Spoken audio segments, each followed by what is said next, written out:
Saudações a todos, sejam bem-vindos ao Palavra Diária. É uma honra, uma grande alegria ter você aqui. Pessoal, hoje vamos falar sobre as celebrações dos hebreus, festas relatadas na Bíblia e os seus significados. E a gente vai ver que isso é muito mais do que simples feriados, sabe? Eram encontros marcados por Deus, cheios de um significado que, olha, fala com a gente até hoje. E aí, fica essa pergunta para a gente pensar junto. Você conhece as celebrações do povo hebreu? Pois é, muitas vezes a gente passa o olho por essas passagens na Bíblia e nem se dá conta do tesouro que está ali. Mas olha, não era só um dia de folga, não. Pelo contrário, eram encontros com hora marcada, estabelecidos pelo próprio Deus com o seu povo, cada um com um propósito e um significado gigantesco. E a chave para a gente entender isso está bem aqui, ó, no livro de Levítico. A palavra é clara. Estas são as festas fixas do Senhor. Ou seja, não foi uma ideia de Moisés, uma tradição que simplesmente surgiu. De jeito nenhum. Foi uma ordem direta, uma convocação santa. É como se o próprio Deus estivesse dizendo: Ei, povo meu, nestes dias específicos, eu quero me encontrar com vocês de um jeito todo especial. E esse calendário de Deus começa na primavera, com uma série de celebrações que, quando a gente olha para elas em conjunto, contam uma história incrível de libertação. É uma jornada mesmo que leva o povo da escravidão para a liberdade, um passo de cada vez. A primeira festa, e talvez a mais conhecida, é a Páscoa. Para a gente entender a Páscoa, temos que voltar lá no Egito. Lembra? O povo de Deus era escravo, sofrendo, clamando por socorro. E a resposta de Deus foi algo espetacular. A Páscoa celebra exatamente aquela noite em que o anjo da morte passou pelo Egito, mas ele pulou as casas dos hebreus. E por quê? Porque elas tinham um sinal, o sangue do cordeiro nas portas. E é muito importante a gente entender o que isso significa. Aquele sangue nas portas não era um tipo de amuleto da sorte, não. Era um ato de fé. Um ato de obediência. Era o sinal visível de que aquela família estava confiando na promessa de Deus.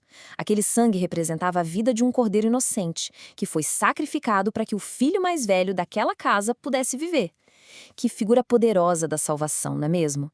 E logo em seguida da Páscoa, já começava outra festa, a dos pães asmos. Durante 7 dias, era proibido comer qualquer pão que tivesse fermento. E tinha 2 motivos para isso. O primeiro era bem prático. Lembrar da pressa com que saíram do Egito. Não deu nem tempo do pão crescer. Mas tem um significado espiritual muito forte também. O fermento nas Escrituras muitas vezes simboliza o pecado. Então essa festa era um chamado para deixar a vida errada do Egito para trás e começar uma vida nova, em pureza. Mas a história não para por aí, na libertação. Agora que estavam livres, o povo precisava aprender a viver de um jeito novo, com gratidão e dependendo totalmente de Deus. E é justamente disso que tratam as próximas celebrações da primavera. Gratidão pela provisão que vem do alto. Logo depois vinha a festa das primícias. O nome já diz tudo, né? Assim que a primeira parte da colheita da cevada ficava pronta, eles pegavam o primeiro feixe, o melhor de tudo, e ofereciam ao Senhor. Pensa na fé que isso exigia. Era um jeito de dizer: Senhor, antes da gente pensar no nosso sustento, a gente reconhece que tudo isso aqui veio de Ti. Então o primeiro e o melhor é teu. E a partir desse dia, da oferta das primícias, começava uma contagem especial. Era um tempo de expectativa que ia levar até a próxima grande festa. O povo contava 50 dias. E esse número, 50, não era à toa. Ele estava cheio de significado e apontava para uma provisão de Deus ainda maior que estava por vir.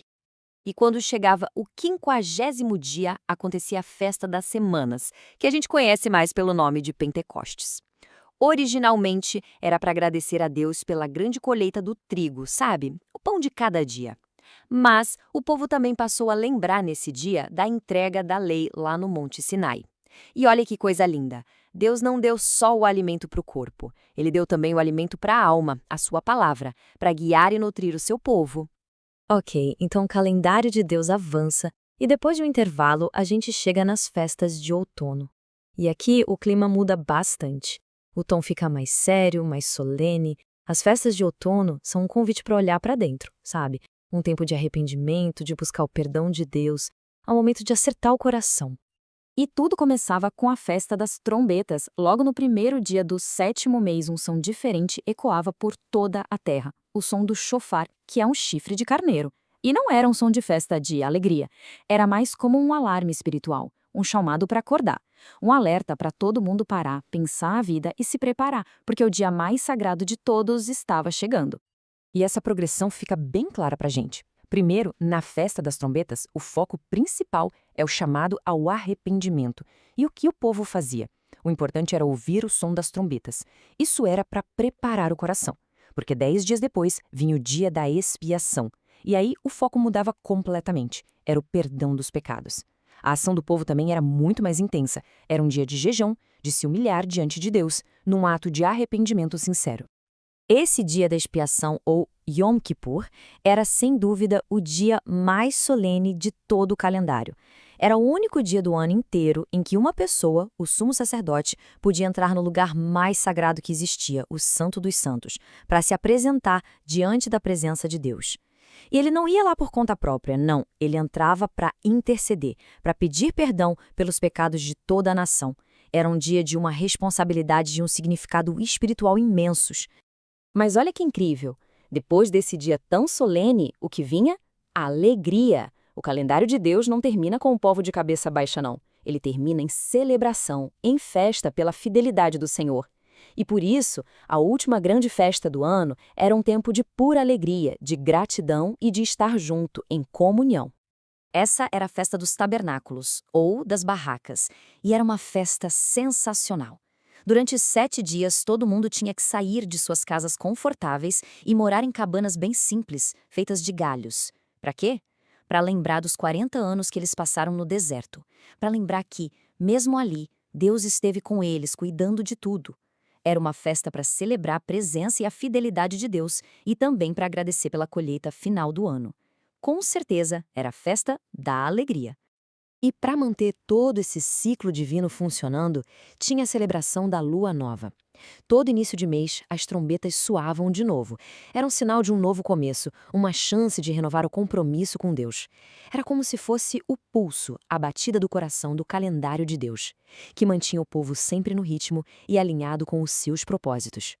Então, quando a gente olha para tudo isso, fica muito claro que não era um calendário qualquer, né? Da Páscoa até a festa dos tabernáculos, cada celebração, cada detalhe, tudo foi desenhado por Deus com um propósito muito claro: fazer o povo se lembrar. Lembrar de quem Deus é, do que Ele já fez, do que Ele estava fazendo e do que Ele ainda vai fazer. Era um convite anual para viver dentro da grande história da redenção. Conversamos assim sobre as celebrações dos hebreus, convidamos, se inscreva no canal, compartilhe essa mensagem e vamos juntos na leitura da Bíblia Sagrada. Deus abençoe grandemente a todos.